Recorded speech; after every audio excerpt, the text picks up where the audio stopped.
Bienvenue à Momentum sans frontières, je suis dans la joie aujourd'hui de vous accueillir et on va regarder un message qui s'intitule « Tu comptes aux yeux de Dieu ». Dieu a utilisé un petit garçon à qui il a multiplié les 5 pains et les 2 poissons et ce petit garçon n'était pas compté parmi la foule, il y avait que les hommes qui étaient comptés et Dieu a utilisé quelqu'un qui ne compte pas pour faire une différence. Et on va regarder aujourd'hui, même si tu ne comptes pas pour beaucoup de gens, Dieu peut t'utiliser pour faire une différence dans son royaume. Alors, on va être bénis ensemble, il y a un moment de louange dans quelques instants et ensuite c'est le message. Que Dieu vous bénisse et à très vite. Est-ce qu'il y a de la joie dans ce lieu?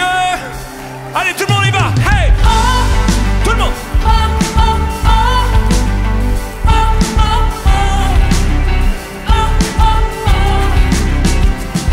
Louons le Dieu qui était, adorons le Dieu qui est, glorifions le Dieu qui sera à jamais.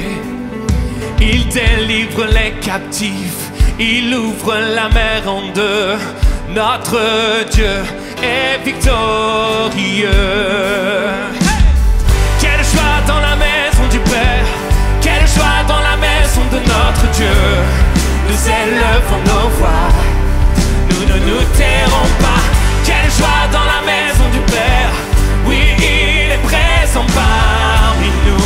Nous élevons nos voix, nous ne nous tairons pas.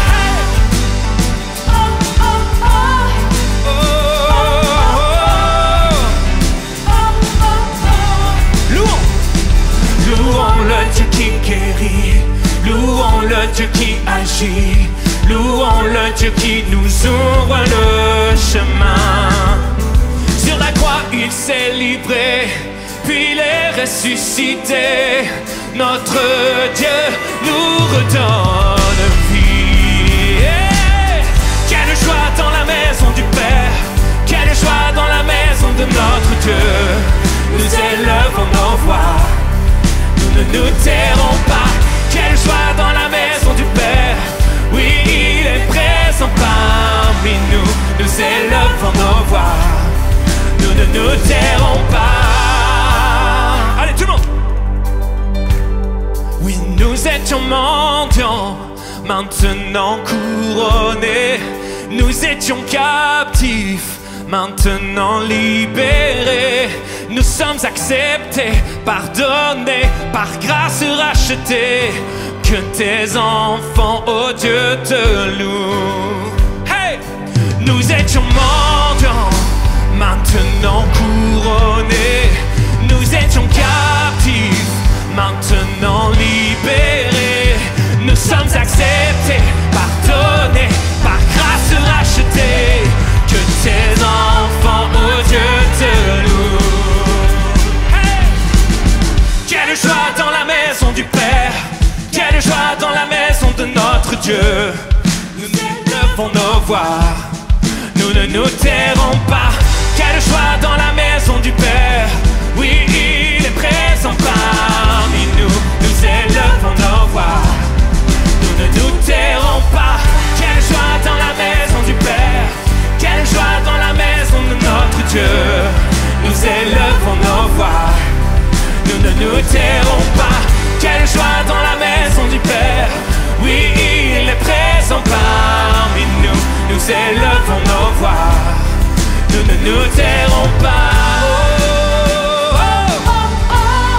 Nous ne nous tairons pas. Oui, tu es là.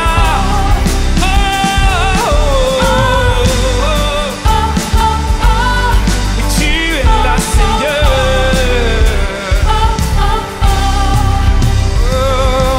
Tu es là, Seigneur. Tu es là, Seigneur. Oui, tu es là, Seigneur. Tu es là, Seigneur. Déclare-le avec moi. Oui, tu es là, Seigneur. Tu es présent parmi nous. Tu es là, Seigneur. Tu es là, Seigneur. Oh,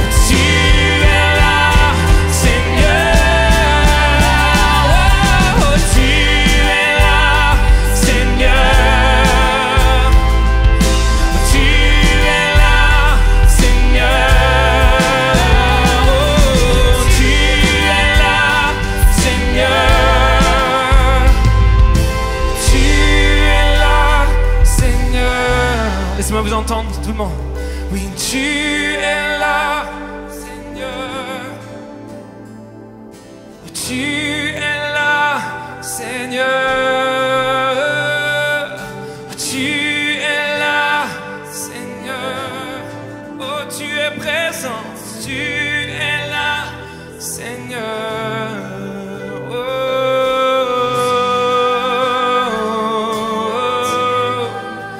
merveilleux, glorieux, nous chantons ta gloire, Seigneur.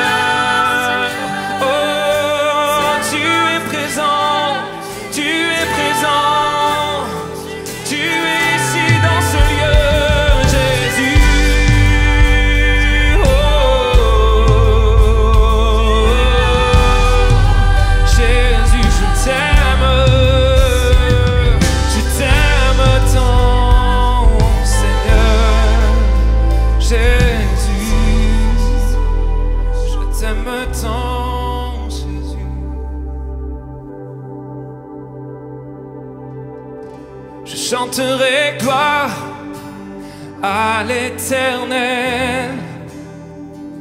Je chanterai louange à son nom. Je chanterai Dieu, mon essentiel. Je chanterai en l'honneur de son nom. Déclare avec moi. Je viens t'offrir, Seigneur, ce que j'ai de meilleur. Je viens t'offrir ma vie. Oui, à toi, Jésus-Christ. Et même si je suis fragile, et même si c'est difficile, je chanterai gloire à l'Éternel. Oh, je chanterai louange à son nom.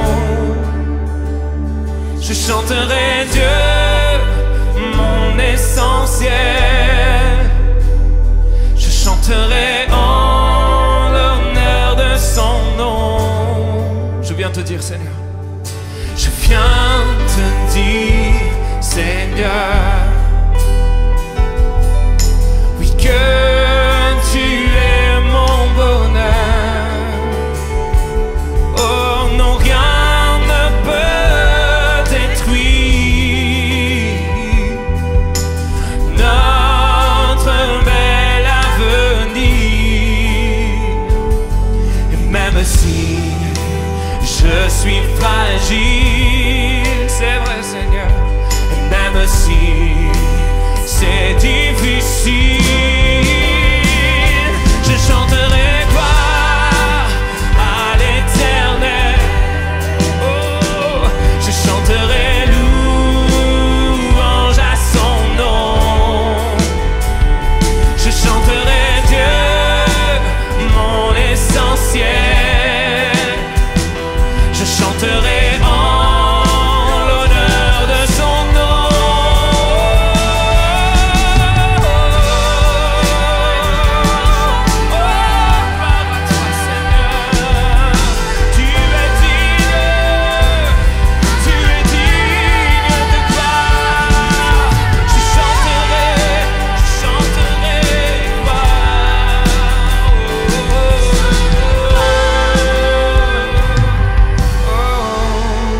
Oui, toute ma vie, Seigneur, et toute ma vie, je redirai que tu as donné ta vie. Et toute ma vie, je redirai, oui, que tu as payé le prix.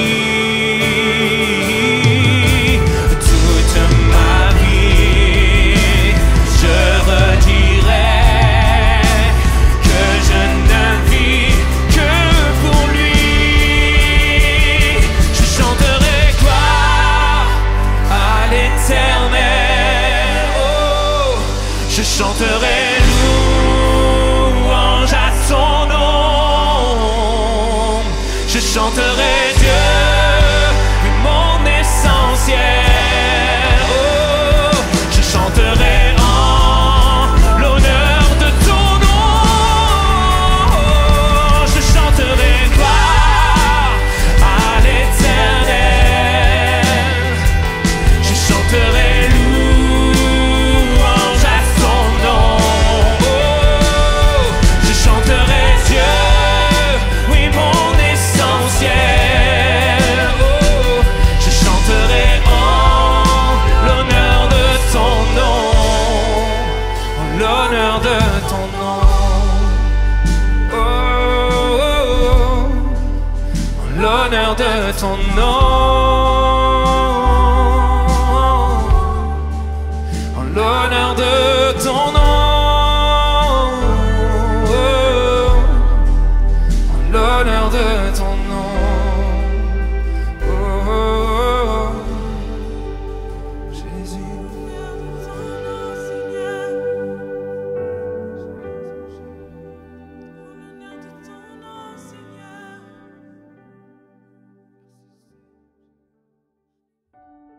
Merci à l'équipe de Louange pour ce merveilleux moment passé dans la présence du Seigneur. Sachez que si vous avez besoin de prière, c'est possible. Il y a toute une équipe qui est disponible pour vous, pour prendre du temps avec vous dans la prière. Comment faire? Simplement, vous pouvez remplir le formulaire qui est épinglé sur le chat avec vos informations, votre nom, votre prénom et votre numéro de téléphone. Et à l'issue de la célébration, une personne prendra contact avec vous et pourra prier avec vous et vous accompagner dans cette démarche. Sans plus tarder, je vous laisse avec le pasteur Patrice pour le message et je vous retrouve juste après. Il y a 2 semaines, la dernière fois que j'ai prêché ici, j'ai prêché un message qui s'intitulait « Mets-tu Dieu en premier ?» Est-ce que Dieu est-il en premier dans ta vie? On a regardé ensemble le principe des prémices. Qui était là, s'il vous plaît? Levez la main, jouez le jeu, s'il vous plaît, vraiment, j'ai besoin de savoir. Ok, il y a un tout petit peu moins de la moitié qui était là, qui était présent. Et vraiment, je tiens à vous remercier parce que suite à ce message-là, la semaine qui a suivi, plein de gens se sont engagés financièrement à mettre Dieu en premier. Alors merci à chacun. Est-ce qu'on peut applaudir tous ceux qui ont fait preuve de générosité? Et également sur Internet, on l'a vu de partout. Et j'étais extrêmement réjoui. Et en même temps, je commence maintenant à avoir de la bouteille. Et même si je ne sais pas le nombre, je ne sais pas exactement qui donne et qui ne donne pas, parce que je ne veux pas le savoir, j'ai quand même le montant général. Et je sais que le montant que nous avons au total par rapport à la grandeur de notre église, il y a environ 2000 personnes maintenant qui fréquentent l'église ici, sans parler d'Internet, sans parler de Bruxelles. Ça représente à peu près les offrandes, ça représente, allez, on va dire la moitié, grand maximum, la moitié des gens qui fréquentent l'église. Ça veut dire qu'il y a une personne sur 2 qui donne, et ça veut dire également qu'il y a une personne sur 2 qui ne donne pas. Ok? Tu donnes, tu ne donnes pas, tu donnes, c'est bien ma chérie. Toi, tu donnes pas. Toi, tu donnes, tu ne donnes pas, tu donnes, tu ne donnes pas. Vous imaginez, une personne sur 2 donne et l'autre personne, une sur 2, ne donne pas. Alors, il y a plusieurs raisons de pourquoi les gens ne donnent pas. La première des raisons, très brièvement, c'est la cupidité. Okay? C'est-à-dire l'amour de l'argent. On sait qu'il y a des gens qui aiment l'argent. Et le mot que le Seigneur utilise dans le Nouveau Testament pour parler de la cupidité, en grec, c'est le mot plénonexia, qui veut dire l'avarice. Et on sait que l'avarice est quelque chose de ténébreux, qui est littéralement à l'antipode de la mentalité du royaume de Dieu. Le royaume de Dieu a été bâti sur le don. Le royaume de Dieu a été bâti sur le sacrifice, car Dieu a tant aimé le monde qu'il a fait un don à l'humanité, comprenez-vous? Et être avare, cupide, aimer l'argent, plus que la pensée du royaume de Dieu, c'est faire preuve d'amour de l'argent, et c'est à l'inverse de ce que Dieu désire pour chacun d'entre nous. Une autre raison de pourquoi les gens ne donnent pas, c'est parce qu'ils n'apprécient pas les ministères et la vision. Ministère et vision sont finalement peu appréciés. On sait que dans certaines églises, ça n'a jamais été le cas ici, j'espère que ça n'arrivera jamais, mais il y a des gens qui font la grève des offrandes parce qu'on n'aime pas le pasteur. Et c'est terrible. Et je ne crois pas que nous donnions à un homme, mais nous donnons à Dieu. Donc, malheureusement, c'est aussi un des freins de pourquoi les gens ne donnent pas. Un autre frein également, c'est parce que les gens n'y croient pas. Eh, pasteur, la dernière fois, ton message, il était magnifique, mais moi, j'y crois pas. J'aimerais vous dire avec beaucoup de douceur, si aujourd'hui vous êtes là, assis sur une chaise confortable et profitant d'un beau bâtiment avec tout ce que cela comporte, c'est parce qu'heureusement, il y a des gens qui y croient. L'Église s'est bâtie, bien sûr, sur Jésus, sur le don de Dieu, premièrement, mais c'est aussi bâti, et c'est indéniable, c'est aussi bâti sur la générosité des gens. Si vous êtes dans ce lieu, c'est parce qu'il y a des gens qui ont été généreux, c'est parce qu'il y a des gens qui ont donné. Si vous êtes assis sur une chaise, c'est parce qu'il y a des gens qui ont littéralement acheté la chaise sur laquelle vous êtes assis. Si vous avez la possibilité de regarder sur Internet, c'est parce qu'il y a des gens qui ont acheté les caméras et qui ont fait tout ce qu'il fallait pour qu'il puisse y avoir une diffusion. En d'autres termes, le royaume de Dieu avance également parce qu'il y a eu des gens généreux. Et de la même manière que, bien souvent, soyons honnêtes, lorsque nous avons récolté la grâce de Dieu dans nos vies, on n'avait pas semé. Moi, quand j'ai donné ma vie au Seigneur, je n'avais jamais semé. Mais il y a des gens avant moi qui ont semé. Dans l'église d'où je viens, à Rive-de-Gier, il y a des gens qui avaient semé financièrement pour qu'il puisse y avoir une église, pour qu'il puisse y avoir un centre de vacances, le Coteau Fleuri. Là où j'ai donné ma vie à Jésus, ils ont semé des prières, ils ont semé des larmes, ils ont semé leurs finances. Et un jour, le 12 août 1995, j'ai récolté la grâce de Dieu dans ma vie sans avoir semé. Mais maintenant, je comprends que c'est à mon tour de semer afin que des gens récoltent la grâce de Dieu. Une autre raison de pourquoi les gens ne donnent pas, et c'est là-dessus où je vais focaliser mon message ce matin, c'est parce que des gens ont peur de manquer. Et je crois que c'est l'immense majorité. Je crois que l'immense majorité ne donnent pas, non pas parce qu'ils sont cupides, j'ai du mal à croire que les chrétiens soient cupides, mais parce que ok, pasteur, j'ai compris ton message la dernière fois, j'ai compris de mettre Dieu en premier, j'ai compris de lui apporter les prémices avant toute chose, et vraiment je suis convaincu, mais j'ai peur. J'ai peur que si je donne, je ne sais pas comment je vais m'en sortir. Si je donne, est-ce que... Ok, j'ai compris l'histoire d'Abel, il a donné les premiers-nés, et puis après, il ne savait pas trop, et il comptait sur la grâce de Dieu. Mais moi, je n'arrive pas à faire ce pas de foi, parce que j'ai l'impression que si je donne, et si derrière, ça ne rentre pas, si derrière, il n'y a pas une grâce qui se met en place, je ne sais pas comment je vais faire pour boucler la fin du mois. Je ne sais pas comment je vais faire pour prendre soin de ma famille. Et j'aimerais vous encourager ce matin que même au plus bas, tu es quelqu'un, et je le crois, de tout mon cœur, tu es quelqu'un qui peut être généreux. Ici, dans ce lieu, et au-delà de ce lieu sur Momentum Sans Frontières, tu n'es pas trop petit, tu n'es pas trop pauvre, tu n'es pas trop insignifiant, tu n'es pas trop vieux, tu n'es pas trop ceci ou cela. Je crois que chacun d'entre nous a la capacité et la puissance d'être généreux. Alors que tous ceux qui croient à cette réalité disent Amen et applaudissent bien fort, s'il vous plaît. Il n'y a personne ici qui soit trop petit. Non, mais moi, je ne compte pas. Pasteur, j'aimerais bien, mais la réalité, moi, je ne compte pas. J'aimerais te dire, tu comptes aux yeux de Dieu. Et c'est le titre de mon message ce matin, tu comptes aux yeux de Dieu. Et je crois que Dieu est capable d'utiliser une personne, même qui se sent insignifiant, littéralement, pour, premièrement, le bénir lui, et pour être une source de bénédiction pour tout le royaume de Dieu. Il y a ce petit garçon que vous connaissez, qui a donné son petit panier avec 5 pains et 2 poissons, afin que le miracle de la multiplication puisse prendre place. Comprenez ceci, ce petit garçon ne comptait pas aux yeux des hommes. La Bible nous dit qu'il y avait 5000 hommes, et on ne comptait pas les femmes, et on ne comptait pas les enfants. En d'autres termes, Dieu a compté sur quelqu'un qui ne comptait pas. Et il va utiliser quelqu'un qui ne comptait pas, quelqu'un qui était trop petit, quelqu'un qui était trop insignifiant, quelqu'un qui était trop pauvre pour être une source de bénédiction et provoquer le miracle auprès de milliers de gens qui étaient autour de lui. Alors j'aimerais te dire, mon frère, ma sœur, tu comptes aux yeux de Dieu. Et on va regarder ce message ce matin, on va regarder à travers différentes séquences, à travers différents récits, que peu importe que tu sois trop pauvre, que tu sois trop petit, que tu sois trop désespéré, Dieu peut t'utiliser pour faire une différence afin que le royaume de Dieu avance et que ceux qui croient en la générosité, par applaudissement, éclatez ce plafond s'il vous plaît. Nous voulons être une église généreuse. Et premièrement, nous allons voir que tu n'es pas trop pauvre pour être généreux. On va voir le passage que nous allons lire ensemble. Dieu, plus exactement Paul, le Seigneur à travers Paul, va écrire une lettre à une église qui est riche, à une église qui se trouve dans certainement le pays le plus riche de l'époque, les USA de l'époque, c'est la Grèce. Et il va écrire aux Corinthiens, qui était une église riche. Et pour enseigner le principe de la générosité, il va utiliser les églises les plus pauvres qui soient, qui sont les églises de Macédoine, qui sont composées de 3 églises, l'église de Thessalonique, l'église de Philippe et l'église de Bérée. Et il va utiliser ces églises pauvres pour donner un enseignement aux églises qui sont dans les pays riches. Okay ? C'est comme si nous, aujourd'hui, Dieu utilisait des pays du tiers-monde pour enseigner les églises qui sont en France, aux États-Unis, en Allemagne et en Angleterre. Parce que la réalité est la suivante. La générosité n'est pas une affaire de moyens.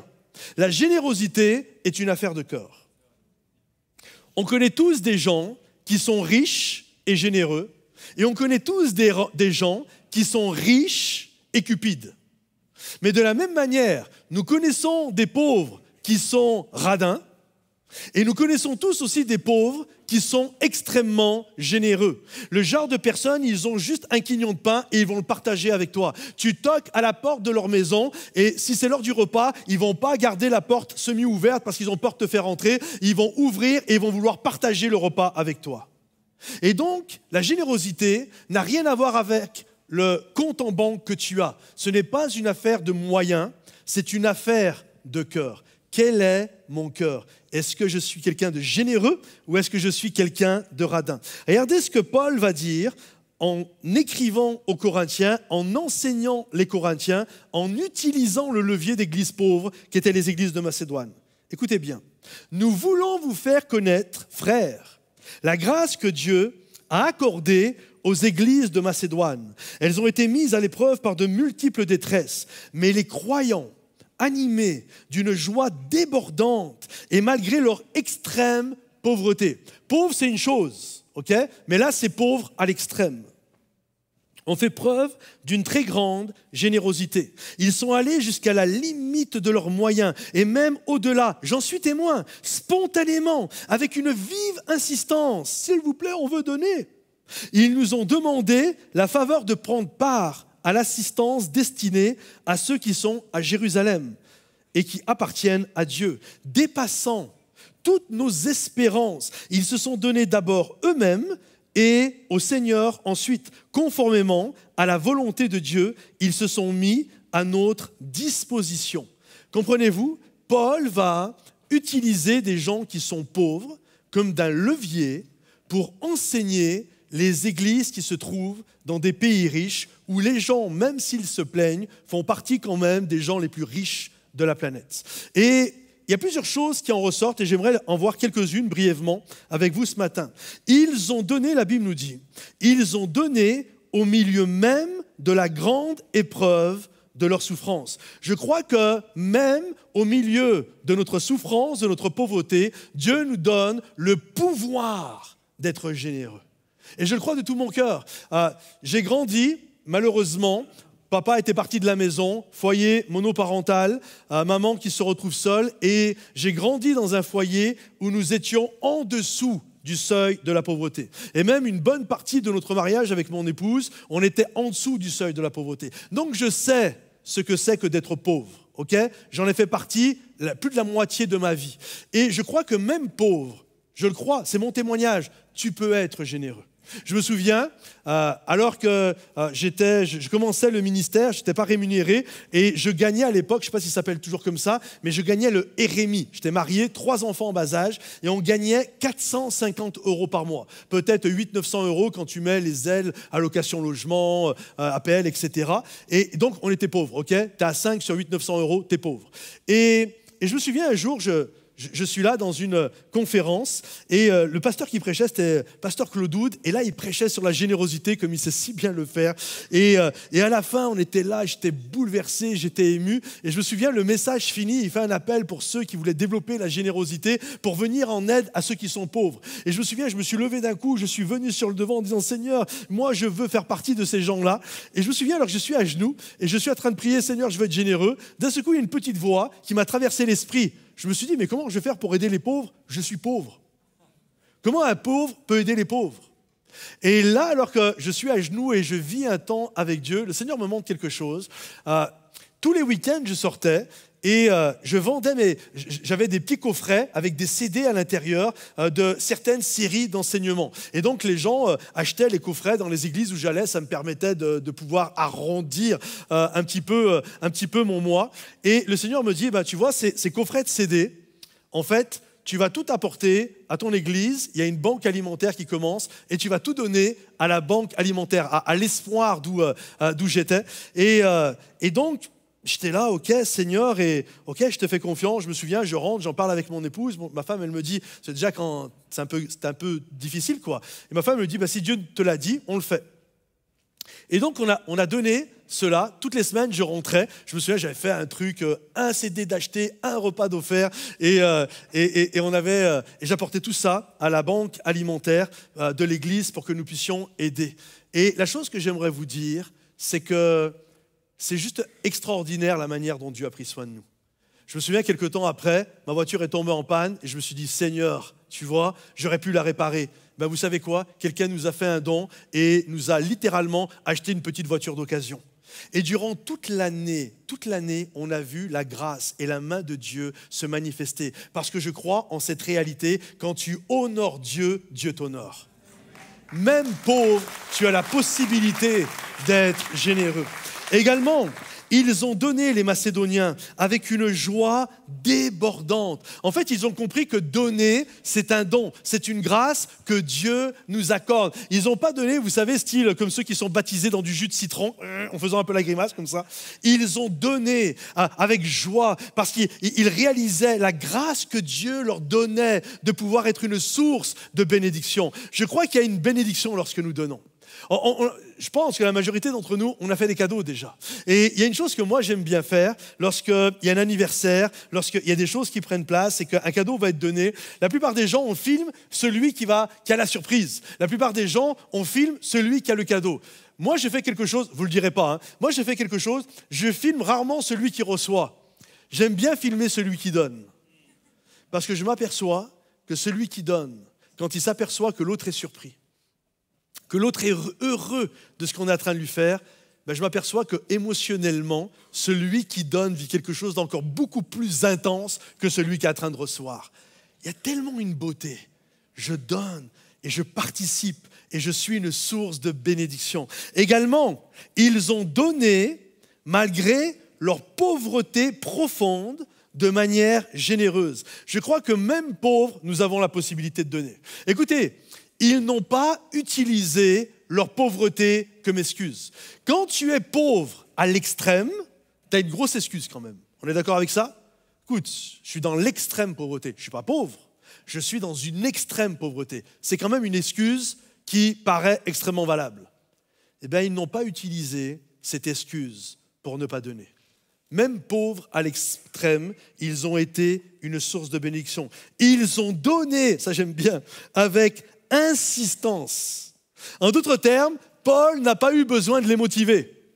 C'est-à-dire que ce que Paul fait avec les Corinthiens, de ceux qui s'en sortent plutôt pas mal, on s'aperçoit qu'il n'a pas besoin de le faire avec les Macédoniens. Il n'a même pas besoin de les enseigner là-dessus. En fait, eux-mêmes, ils sont là et avec insistance, s'il te plaît, spontanément, sans qu'on leur demande, s'il te plaît, on insiste, on veut donner, on veut être généreux. On sait que même si c'est des pays qui sont riches, on sait que certains sont dans la galère, on a envie d'être une source de bénédiction. S'il te plaît, Paul, laisse-nous donner. Waouh! Ils ont donné avec insistance. Ils nous donnent quand même des leçons, les amis. Ils ont donné en réalisant la grâce de participer à l'œuvre de Dieu. Pour eux, donner n'était pas une corvée. C'est une grâce. Dieu m'a fait grâce, il m'a sauvé. Il a fait en sorte que les choses anciennes passent et que toutes choses deviennent nouvelles. Il a fait de moi une nouvelle créature et je sais que même si je galère un peu pour un peu de temps sur cette terre, je sais que la joie éternelle m'attend dans le ciel. Je sais que là-haut, Jésus m'a préparé une maison. Je sais que là-haut, je vais être bien. Il n'y aura plus de souffrance, il n'y aura plus de larmes. Et il m'a fait la grâce d'avoir ça dans ma vie. Alors, je réalise la grâce qu'il me fait. Et ce n'est pas une corvée à mon tour d'être généreux. J'ai cru que tout le monde allait dire amen et allait se mettre à applaudir. C'est une grâce que Dieu nous a fait. C'est une grâce que Dieu nous a donnée. Et l'équation, elle est surprenante, les amis.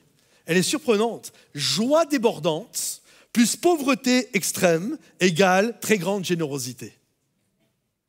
Ils ont une joie débordante, ils sont pauvres à l'extrême, mais ils vont avoir une grande générosité. Alors pourquoi les églises de Macédoine, pourquoi l'église de Philippe, Bérée, Thessalonique étaient généreux? Parce qu'ils avaient compris quelque chose d'important. Ils avaient compris qu'ils faisaient partie d'une famille. Et en tant que tel, je dois prendre mes responsabilités dans cette famille. Regardez ce qu'il est dit. Ainsi donc, vous n'êtes plus des étrangers, ni des gens de passage, mais vous êtes concitoyens des saints, membres de la famille de Dieu. Regarde ton voisin et dis-lui, on fait partie de la même famille. Dis-lui, on fait partie de la même famille. Et c'est beau, les amis. Ça veut dire ici, écoutez bien, ça veut dire ici dans ce lieu, quelle que soit la couleur de ta peau, que tu sois noir, que tu sois blanc, que tu sois jaune, que tu sois rouge, peu importe la couleur vert, peu importe la couleur de ta peau, et il y en a qui sont verts quand on parle sur l'argent, peu importe la couleur de ta peau, ok, peu importe, nous sommes frères et sœurs, nous sommes tous issus du même Père Céleste, en qui nous pouvons dire, tu es mon Père, Abba. On est tous des frères et sœurs ici. Alors je sais que le mot frère aujourd'hui il est un peu galvaudé, hein. Aujourd'hui, tu es là, la dernière fois j'étais à la salle de sport, j'étais en train de m'entraîner, il y a quelqu'un qui vient me voir, je ne l'avais jamais vu de ma vie, qui vient me voir et qui me dit « Ouais, s'il te plaît, frère. » Je le regarde, tu sais, c'est tout le temps maintenant, hein. « Ça va, frère? Oh, frère. » Tu vois? Ah bon, on est frères, tu vois? T'as 5 €? Ouais, mais d'où on se connaît, frère? Tu vois? Et il est un peu le galbeau, mais la réalité est la suivante. Nous sommes frères et sœurs en Jésus. Moi, quand j'étais gamin, quand je disais de quelqu'un, c'est mon frère, c'est littéralement, on s'était saigné, on avait fait un pacte de sang comme les Indiens, t'es mon frère à jamais, tu vois. Mais c'est ça la réalité. Nous sommes tous issus du même Père Céleste. Nous sommes des frères et sœurs. Et en tant que tel, je comprends que je fais partie d'une famille. Et je comprends que dans cette famille, j'ai un rôle à jouer. Je dois prendre soin des gens de ma famille.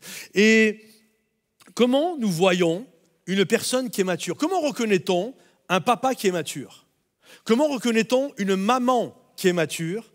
On reconnaît les gens matures à la capacité de prendre soin de leur famille. Imaginez, je suis un papa et j'ai des enfants et mon fils n'a plus de veste, n'a plus de blouson, il fait froid, ou ma fille se retrouve avec des chaussures qui sont percées et là tu te retrouves, et ils sont comme ça et toi en tant que papa tu prends ta paye et plutôt que de pourvoir aux gens de ta famille, tu vas aller jouer au tiercé, tu vas aller acheter ton dernier gadget à la mode ou peut-être tu vas aller t'en servir pour aller boire des coups au bar le soir, etc. Est-ce que c'est un père mature, ça? Le père mature, il prend soin de sa famille avant.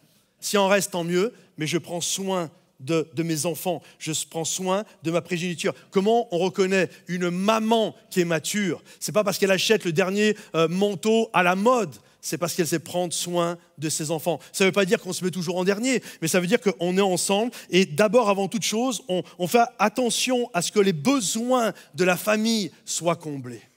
On reconnaît les gens matures à la capacité, un père, une mère, à cette capacité de prendre soin les uns des autres. Et les Macédoniens nous montrent, mes amis, que même pauvres, nous pouvons être généreux. Également, tu n'es pas trop insignifiant pour être généreux. Personne ici peut dire « je suis trop petit, moi, pour être généreux ».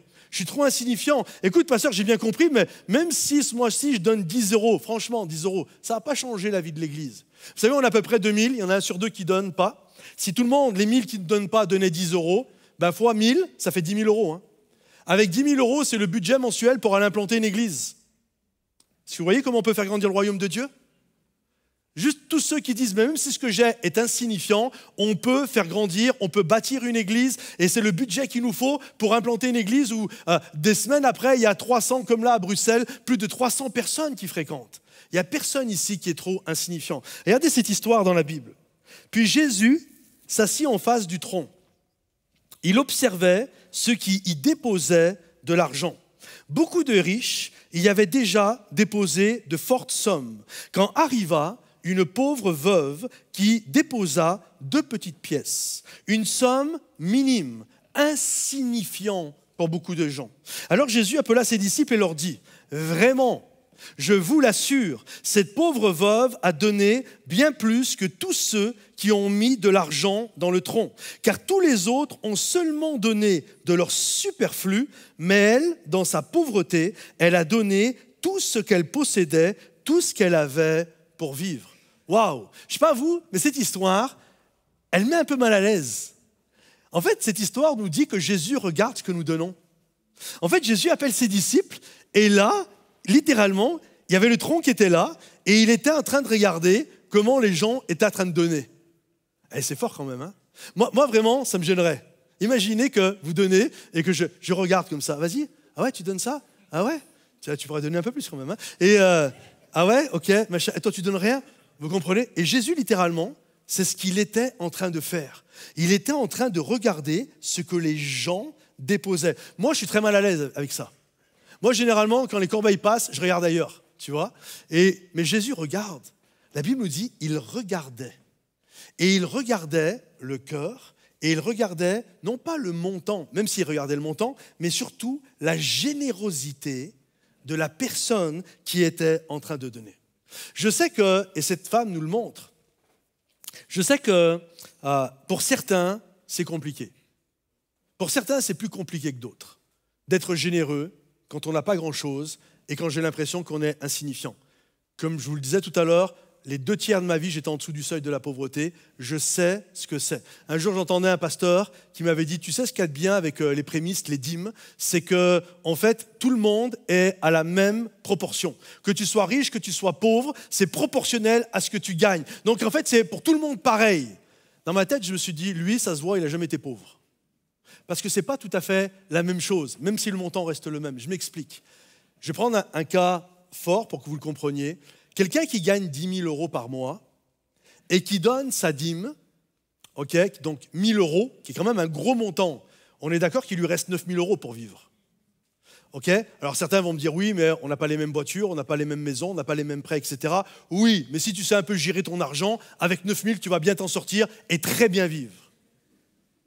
Maintenant, une petite veuve qui a sa retraite de 700 € par mois et qui donne 70 €, il lui reste 630 € à vivre. J'aimerais vous dire, c'est le même pourcentage, mais c'est beaucoup plus dur de vivre avec 630 qu'avec 9000. Vous comprenez ce que je dis? Et cette veuve, malgré ça, c'est pour ça qu'eux, quand ils donnent, ce n'est pas un loisir qu'ils coupent. Ils donnent littéralement de leur nécessaire. Et Jésus va louer la foi de cette femme. Il va l'utiliser pour nous aujourd'hui. Ici, en 2023, à Bordeaux et bien au-delà, sur Sans Frontières, à travers les 4 coins de la francophonie, il utilise cette petite veuve qui donne pour beaucoup de gens une somme insignifiante pour nous dire il est possible d'être généreux. Pourtant, ce qui est fou, quand on regarde cette histoire, là où elle est placée, cette histoire, le passage qu'il y a juste avant, vous pourrez regarder ça dans vos Bibles, c'est extrêmement intéressant. Regardez ce qu'il est dit. Jésus disait dans son enseignement, gardez-vous des spécialistes de la loi, c'est-à-dire les religieux, l'équipe pastorale de l'époque, ok? Ils aiment à parader en costume de cérémonie. C'est-à-dire que les mecs, ils aiment bien, t'as vu mon joli costume Dolce Gabbana, là? Et avoir les sièges d'honneur dans les synagogues et les meilleures places dans les banquets. Mais ils dépouillent les veuves. Ils dépouillent les veuves de leurs biens tout en faisant de longues prières pour l'apparence. Leur condamnation n'en sera que plus sévère. Et juste après, la Bible nous dit, juste après ce passage-là, il se met à regarder comment les gens donnaient et il y a l'histoire de la veuve. Si là, je le connais le passage, mais si je n'avais pas connu le passage et on m'aurait dit, Patrice, à ton avis, qu'est-ce que Jésus va dire quand il va voir cette femme qui donne de son nécessaire? Moi, Patrice Martorano, j'aurais dit, à mon avis, Jésus va lui dire, stop! Mais qu'est-ce que tu fais? Mais donne pas, tu vas donner, il y a des gens qui vont récupérer ça pour s'acheter des costumes à 10 000 €. Mais garde tes sous, ma sœur. Non. En fait, Jésus enseigne ça, et juste après, cette femme vient, cette pauvre veuve dépouillée, elle vient, elle donne de son nécessaire, et Jésus ne dit rien, au contraire, il loue la générosité de cette femme. Et juste après, il finit le passage d'après, vous pourrez lire début du chapitre 13, Marc ou 14. Juste après, Jésus sort du temple, après cet épisode, et il est avec tous ses apôtres, il s'arrête, il se retourne, il regarde le temple, et il dit à ses apôtres, vous voyez ce temple? Eh bien, bientôt, il ne restera plus une pierre l'une sur l'autre. En d'autres termes, qu'est-ce que Jésus dit? Il dit, l'équipe pastorale, elle est moisie, elle est pourrie, et en plus, le projet immobilier, il ne tient pas la route. Et au milieu, il y a cette femme. Pour nous, c'est comme une folie qu'elle donne, mais Jésus l'utilise comme un levier de générosité. Pourquoi? Parce que tu ne donnes pas à un homme, tu donnes au royaume de Dieu. Et ceux qui font mal, la Bible nous dit, on l'a lu ensemble, ils vont être jugés sévèrement. Ça, c'est leur job à eux, ils vont recevoir. Mais nous, notre job, c'est d'être généreux. J'aimerais vous dire concernant l'Église, ici, quand vous donnez dans un lieu où l'œuvre de Dieu avance. On le voit, hein? On voit par la grâce de Dieu tous les projets qui sont mis en place. Et on voit vraiment l'œuvre de Dieu qui avance. Vous donnez également dans un lieu où il y a une administration financière sobre et transparente. Jeudi soir, pendant 1 heure, on a eu le commissaire aux comptes qui est venu à l'église, qui est un homme assermenté d'État, qui vient faire et qui enquête et qui épluche chaque année tous les comptes de l'église. Et chaque année, pour ceux qui viennent aux AG, vous le voyez en disant que c'est très bien, que c'est fidèle, que c'est etc., etc. Et il y a une redevabilité que nous avons et que nous déclarons. Et vous donnez dans un lieu qui a une administration financière sobre et transparente. Vous donnez dans un lieu où par la grâce de Dieu, il y a des baptêmes. Le mois prochain, il va y avoir, je ne sais pas combien de baptêmes ici, 40 à Bruxelles et 40 sur Momentum Sans Frontières. Plus d'une centaine de baptêmes. On donne dans un lieu où ça avance. On donne dans un lieu où on s'occupe des gens qui sont dans la précarité. Espoir qui est là et qui œuvre pour que les gens qui sont les plus démunis dans la vie puissent recevoir un repas. Et c'est des dizaines de milliers de repas par an qui sont littéralement communiqués et donnés à ceux qui sont fragilisés par la vie. Vous donnez également dans une église qui donne la dîme de la dîme. C'est-à-dire que les dîmes que vous donnez, nous récupérons la dîme de la dîme, c'est-à-dire 10% qu'on prélève là-dessus et qu'on va donner également pour toutes sortes d'actions, pour les missionnaires, pour les formations d'hommes et de femmes de Dieu, bref, pour la propagation de l'évangile, etc. Vous donnez dans un lieu où la grâce de Dieu se manifeste. Et j'aimerais vous encourager chacun, n'ayez pas peur. Tu n'es pas insignifiant, tu n'es pas trop pauvre. Chacun ici, vous pouvez donner. Il y a des enveloppes qui sont sur les dossiers des chaises. Et je vous encourage tout à l'heure à dire, moi, comme les Macédoniens, comme cette veuve qui semblait peut-être insignifiant, je veux faire part de ceux qui vont être généreux et de ceux qui vont faire avancer le royaume de Dieu. Et tous ceux qui sont sur Internet, monoffrande.fr, et vous avez la possibilité également d'être généreux. Et je finirai avec ça. Tu n'es pas non plus désespéré, trop désespéré pour être généreux. Des moments où on a l'impression, mais non, ma vie là, c'est la désespérance la plus totale et je n'ai pas la possibilité, la capacité d'être généreux. Laissez-moi vous raconter et finir avec cette vignette biblique, cette histoire, ce récit qui me touche d'une manière juste extraordinaire. La Bible nous parle qu'il y avait un roi en Israël qui s'appelle Akab. Akab était un mauvais roi. Et Akab va aller chercher une femme dans un pays qui est le pays de Sidon. Et il va aller trouver une femme qui s'appelle Jézabel. Et il va amener cette femme, Jézabel, il va la ramener en Israël, il va se marier avec elle. Et cette femme, les divinités qu'il y a dans son pays, à Sidon, c'est Baal et Astarté. Et donc, elle va ramener ces divinités au milieu du peuple de Dieu. Et en plus de ramener ces divinités, elle va encourager les enfants de Dieu à rendre un culte au Baal et à Astarté. Et en fait, voici comment se rendait un culte à Baal et Astarté. Baal était le dieu de la pluie est le dieu du feu. Et Astarté était la déesse de la fécondité. Et donc, il y avait des temples qui prenaient place, qui se construisaient, vous pourrez lire ça tranquillement chez vous, 1 Roi 16, 17, 18. Il y a des temples qui se construisaient pour rendre un culte aux Baals et aux Astartés. Et en fait, voici comment on rendait un culte. Il y avait à l'intérieur de ces temples des prostituées sacrées. Et il fallait que les gens, les hommes, aillent au temple, aient des relations sexuelles avec les prostituées sacrées pour encourager Baal et Astarté dans le ciel à avoir une relation entre eux, afin que la semence, la pluie, puisse tomber, la fécondité puisse tomber sur le sol et avoir de bonnes récoltes. Et le peuple commence à partir dans ce délire-là, à s'investir dans ces choses-là.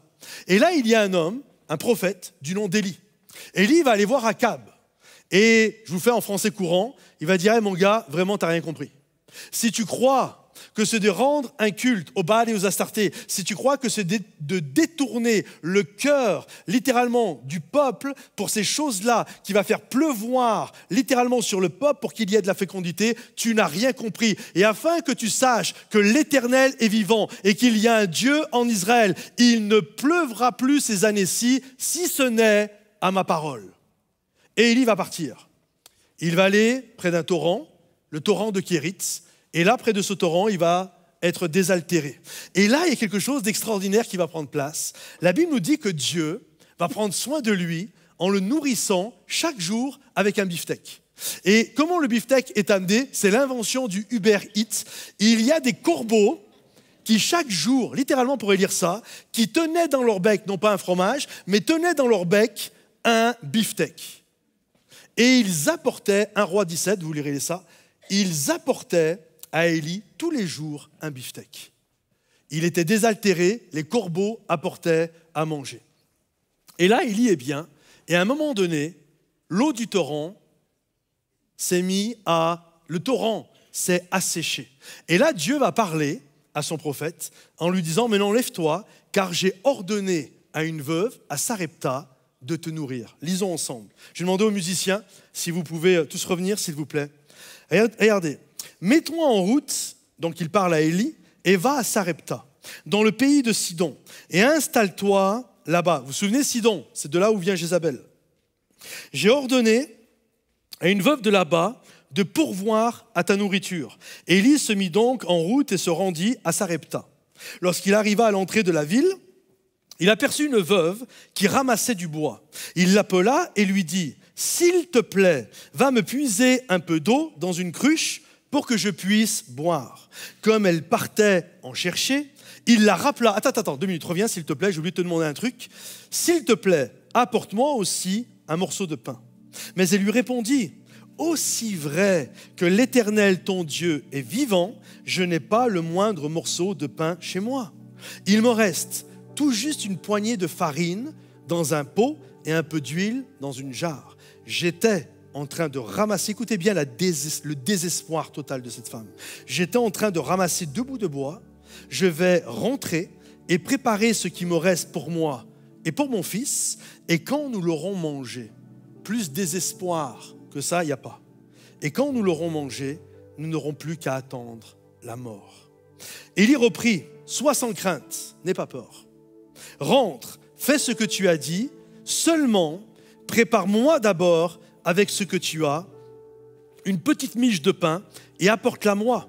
Ensuite, tu en feras pour toi et pour ton fils. Car voici ce que je déclare, ce que déclare l'Éternel, le Dieu d'Israël, le pot de farine ne se videra pas et la jarre d'huile non plus, jusqu'au jour où l'Éternel fera pleuvoir sur le pays.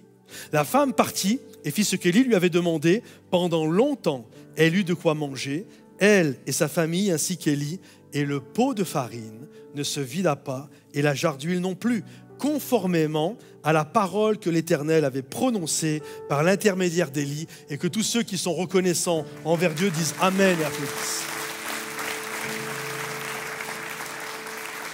Cette histoire peut sembler violente, parce qu'il y a un homme de Dieu de surcroît, qui va voir une veuve et qui lui demande, alors qu'il lui reste rien, il lui dit, donne-moi en premier. Et on a envie de dire à Élie, oh Élie, t'es sûr que ça va bien? Tu ne peux pas dire ça à quelqu'un qui est dans le besoin comme ça. Maintenant, j'aimerais vous plonger plus loin dans l'histoire pour que vous compreniez la puissance spirituelle cachée qu'il y a derrière ce passage-là. Premièrement, vous devez comprendre que Élie n'était pas en besoin. Parce que Élie, Dieu prenait tout le temps soin de lui. Un coup, c'est les corbeaux qui lui apportent le beefsteak.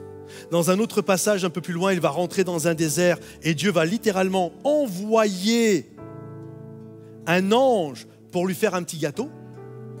Et certainement que Élie, on le voit à différents passages, des gens avaient fait une petite pièce pour lui, on lui donnait à manger. En d'autres termes, Élie n'était pas dans le besoin. Alors pourquoi il va demander à cette pauvre veuve? En fait, Dieu va lui dire « j'ai ordonné ». Ça veut dire que la femme, cette veuve-là, chez elle, à un moment donné, je ne sais pas comment ça s'est passé, elle a reçu de la part de Dieu, Dieu lui avait ordonné, elle avait reçu de la part de Dieu qu'un homme de Dieu allait arriver et qu'elle allait devoir être généreuse. Et Élie il va partir de Kérit pour aller à Sarepta. C'est des jours et des jours de marche. Et Élie va faire le sacrifice d'y aller.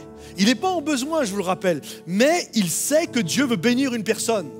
Alors il y va, il marche pendant des jours et des jours. Et lorsqu'il arrive vers cette femme qui avait été ordonnée par Dieu de le nourrir, Élie va lui rappeler en lui disant « prépare-moi à manger ». Et elle fait comme si elle n'était pas au courant. Elle dit « ah mais tu sais », elle commence à trouver des excuses « mais j'ai pas grand-chose », etc. Comprenez ceci mes bien-aimés. En fait, Dieu n'était pas en train de pourvoir à Élie. Dieu voulait pourvoir pour cette femme. Comprenez-vous? Il voulait que cette femme mette Dieu en premier, que cette femme apporte à Dieu ses prémices. Et alors qu'elle allait être généreuse, ça allait ouvrir le ciel sur sa vie, ça allait ouvrir les écluses des cieux sur sa vie, afin qu'elle connaisse littéralement la bénédiction. Dieu n'a pas envoyé la veuve vers Élie pour pourvoir à Élie, mais Dieu a envoyé Élie vers cette femme pour pouvoir pourvoir aux besoins de cette femme-là. Si la veuve, écoutez bien, si la veuve avait tout mangé, ça reculait juste le problème de 24 heures. Nous, des moments, on est là et on ne veut pas être généreux parce que regarde, il me reste juste pour aujourd'hui. Mais en fait, mon ami, ça ne règle pas le problème. T'as juste devancé le truc de 24 heures. Mais ce qui doit arriver finira par arriver. Cette femme, si ce n'est pas aujourd'hui qu'elle n'avait plus rien, c'était demain qu'elle n'avait plus rien. Comprenez-vous? Mais Dieu va envoyer son serviteur. Il va parler au cœur de cette femme afin que cette femme pratique la générosité pour ouvrir le ciel sur sa propre vie. Et alors qu'elle va mettre Dieu en premier, elle va voir la grâce se manifester. Le pot de farine et la jarre d'huile ne vont plus jamais baisser parce que Dieu va la bénir au-delà de tout ce que nous pouvons imaginer.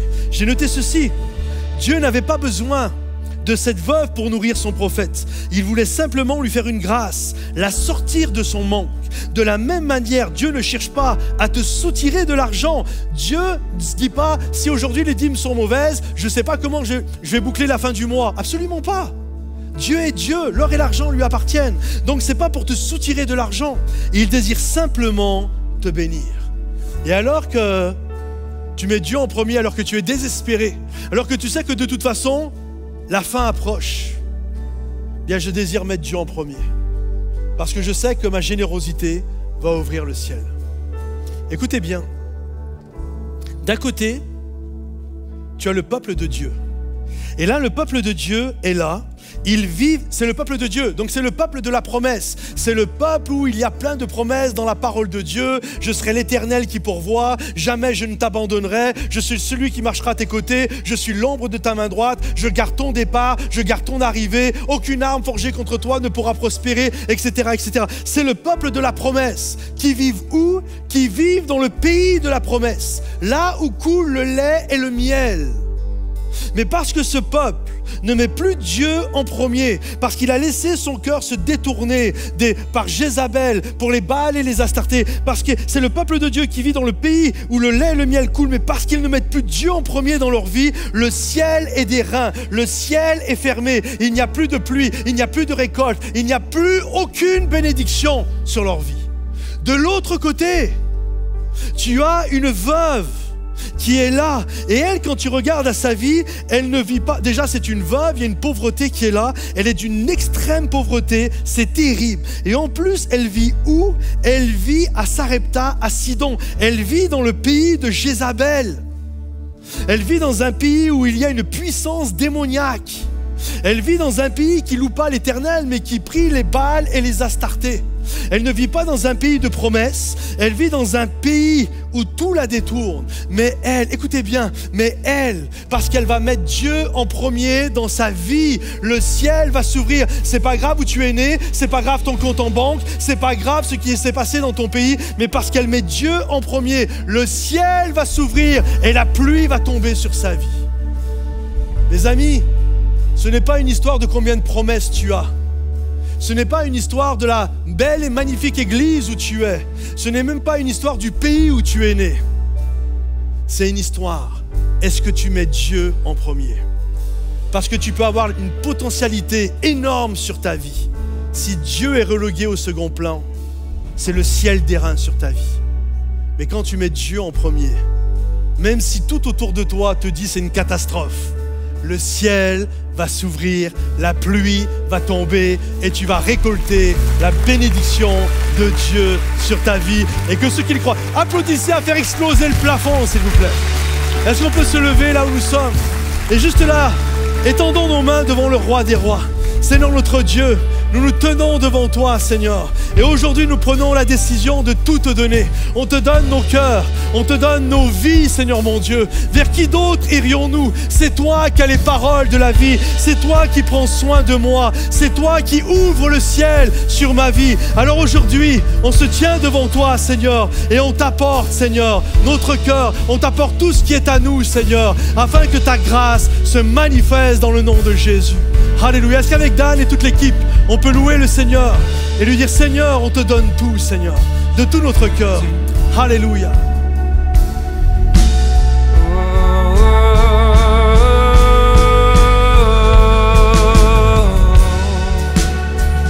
On chante ensemble, je te donne mon cœur.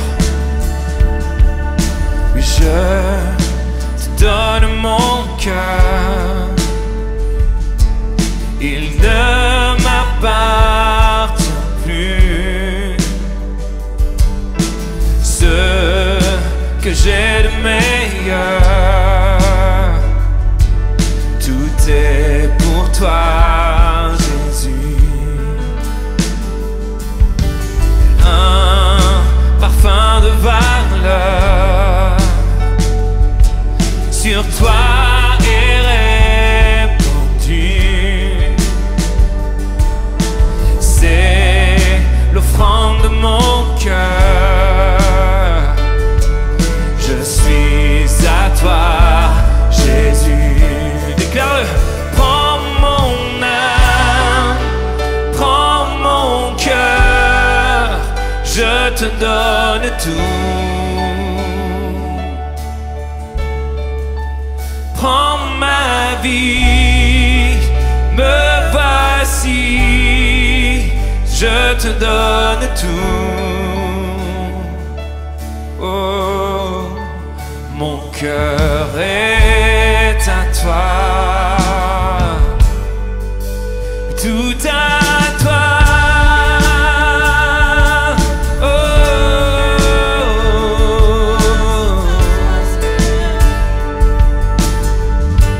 Comme une prière, je te donne mon cœur.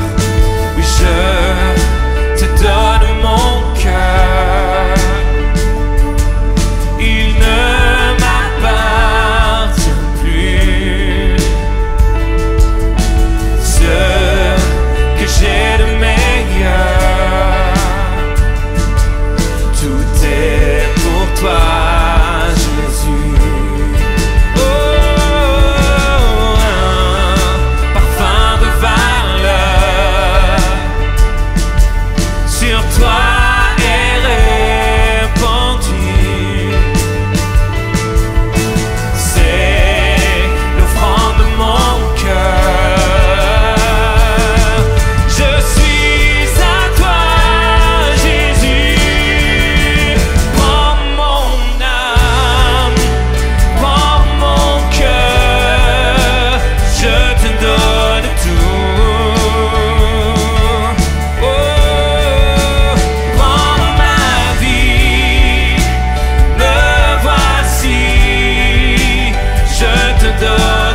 tout à toi. Mon cœur est à toi, tout à toi.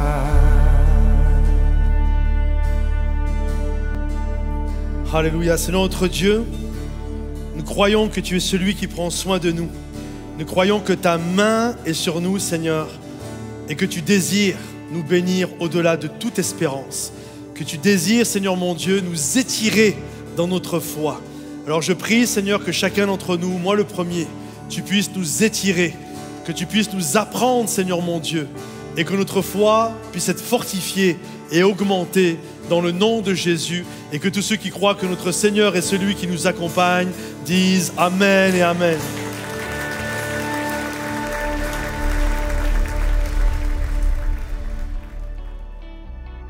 Merci au pasteur Patrice pour ce beau message. Merci de nous avoir rappelé que la générosité est une question avant tout d'attitude de cœur plutôt que d'un chiffre. Vous savez qu'on a plus de plaisir à donner qu'à recevoir. Alors si vous souhaitez continuer de donner, simplement cette semaine, je vous invite à aller sur le QR code qui s'affiche et vous pouvez exercer ces principes que le pasteur Patrice a partagés avec nous ce matin. Parlons pour finir du programme de la semaine. Qu'est-ce qui vous attend cette semaine? Nous avons 2 rendez-vous. Le premier, mardi à 18h pour l'apéro des bienvenus et le deuxième, mercredi dès 6h avec Nirina pour les femmes de prière. Tout ça sur la plateforme de momentumsansfrontières.com. Pour moi, ce n'est fini pour aujourd'hui. Je vous souhaite un très bon dimanche, une très bonne semaine et à bientôt.